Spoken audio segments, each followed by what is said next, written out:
What's going on, guys? Welcome back to another video. So today I wanted to go over my 2020 and why it is not making the power that it should be with my mods. I'm finally starting to get some more information back on it, on why it is not exactly up to par with the power that I expect to be making.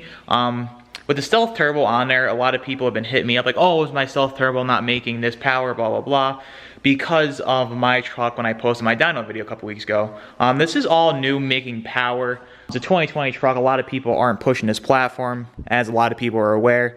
They kind of just have them done. They don't really have turbo mods or injector mods like I do. So trying to get this dialed in has kind of been an understatement to say the least. Spent a lot of time so far going back and forth with tuning, trying to get it dialed in. But I'm starting to learn more about it, and I just wanted to keep you guys updated on exactly why it's not.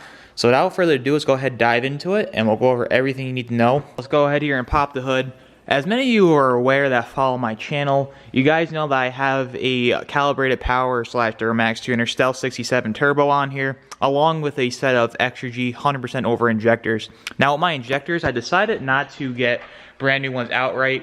My truck has pretty low miles, so I sent them out to be honed out, basically with 100% nozzles on them.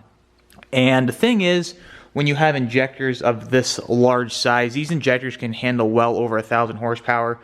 On a truck making 600 horsepower, you really got to find that sweet spot on how to turn them down to make it run properly.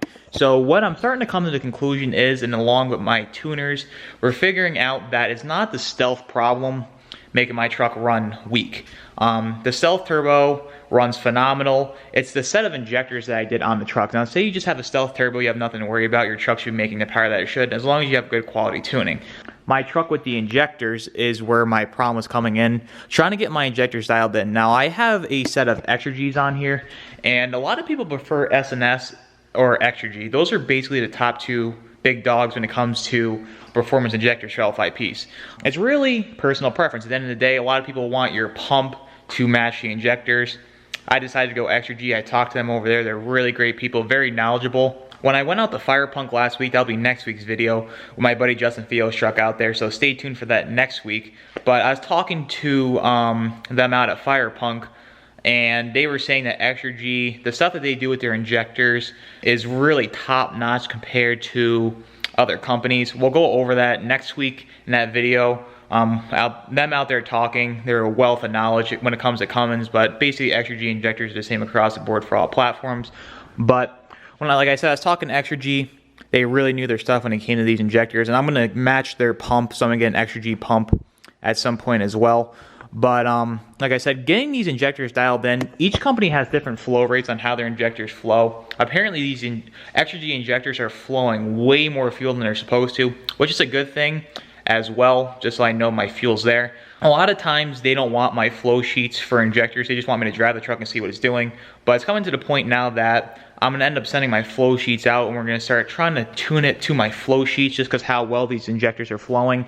The thing is the fueling. I have all the air on tap for the turbo. This turbo can handle 800 plus wheel. I know some people right now making 850 horsepower with the Stealth. It's a really sick, awesome turbo. I don't have a pump, so you can't really control the fuel rates too much. Like I said, you really got to turn these injectors down to handle the power level I'm at, just because I don't want to turn it all the way up and daily on that tune, just because trans tuning isn't here at this point yet with these trucks, or a built transmission solution, and I really don't want to blow this trans up, because right now my only best bet would be to put a stock trans back in there. I know RevMax, as a lot of you guys know, have a built trans out for these trucks.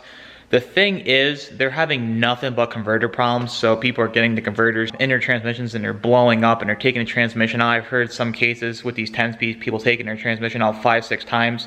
I really don't have the time for that, and I don't want to be dealing with that, so I'm just going to wait for a better solution to come out with these. Last I heard from HP Tuners, we're still a long ways out on trans support. I know I get asked that a lot.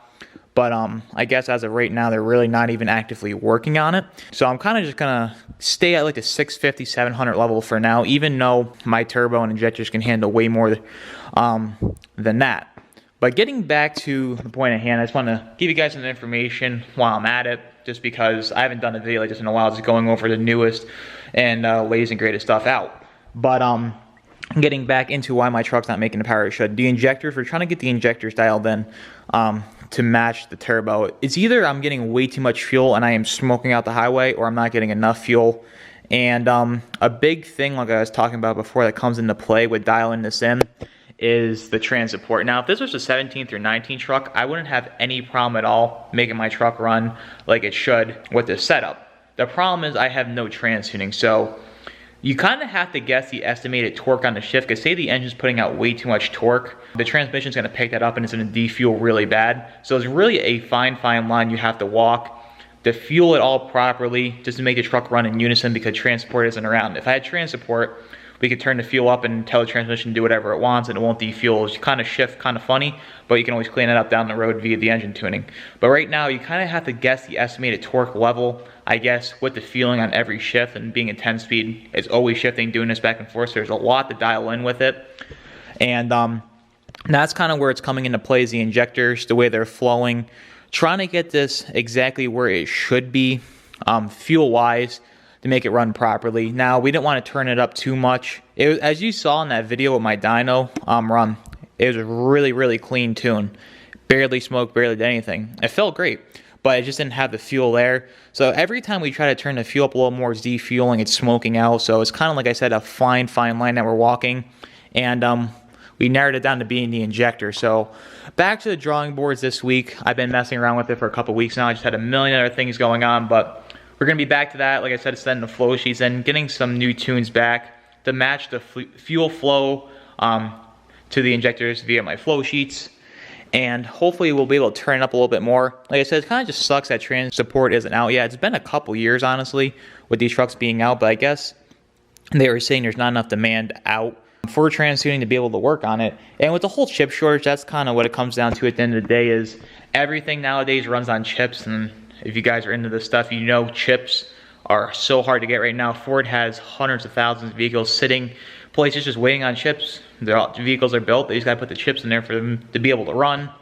But that's probably another reason too, if trans tuning came out, it'd be a nightmare trying to get cores due to the chip shortage. So that's about it for this video. I kind of just wanted to make a quick little short video talking about my truck and why it's not making the power that it should. Like I said, comes down to the injectors at the end of the day, but I am not going to give up. I've been this close so many times to be like, I'm just done with this setup and I just want to go back to stock turbo, put the 100% injectors in there, let it run, see how it is. But I'm going to keep pushing forward. Hopefully we'll get this thing dialed in. I have full confidence that we will. It just takes time. Like I said, no one else is really pushing this platform with injectors or a turbo. Some people just have injectors, some people just have a turbo, but trying to get everything dialed in unison with a big set of injectors and a turbo like this on a 2020 plus platform is not too many people doing it. So if you guys are new here, be sure to subscribe. If you liked this video and you found it informational, be sure to leave it a big thumbs up. But until next time, I'll see you guys in the next one. Take care.